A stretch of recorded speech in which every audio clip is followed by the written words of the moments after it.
బంగారం వెండి అమ్మకాలలో తరతరాల నమ్మకానికి నాణ్యతకు పెట్టింది పేరు శ్రీ ధనలక్ష్మి జ్యువెలరీ. శ్రీ దాడిశెట్టి నరసయ్య గారి ఆశయాలే పునాదిగా వారి మనవడు దాడిశెట్టి నరసయ్య సన్ ఆఫ్ విష్ణు చక్రంచే తుడిలో మొట్టమొదటి BAS hall mark mega AC showroom ప్రారంభం. అందమైన చేత అందుబాటు ధరలు అందరూ మెచ్చే అందరికీ నచ్చే ఎన్నో వెరైటీలతో మీకు ఆహ్వానం పలుకుతోంది Shri Dhanalakshmi jewellery, main road Tuni.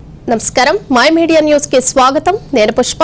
తూర్పుగోదావరి జిల్లా తెలుగుదేశం పార్టీ అధ్యక్షులుగా నియమితులైన బొడ్డు వెంకటరమణ చౌదరి జిల్లాకు చేరుకున్న సందర్భంగా పార్టీ నాయకులు కార్యకర్తలు బ్రహ్మరథం పట్టారు.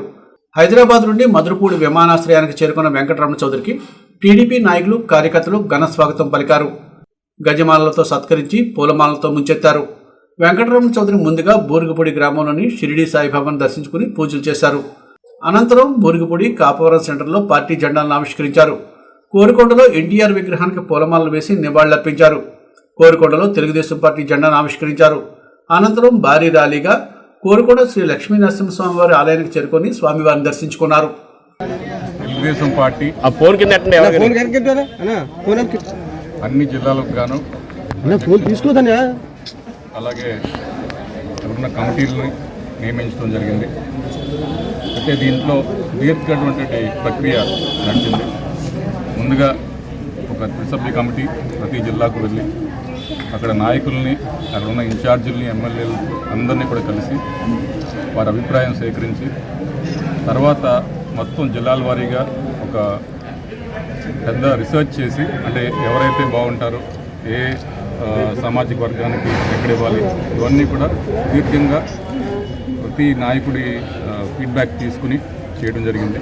అయితే ఇక్కడ తూర్పుగోదావరి జిల్లాలో నా పేరు అధ్యక్షులుగా ఇక్కడ ప్రతిపాదించడం, తర్వాత గౌరవనీయ ముఖ్యమంత్రి వర్యులు, అలాగే మా లోకేష్ గారు, యువనాయకులు వీరంతా కూడా సమర్థించడం,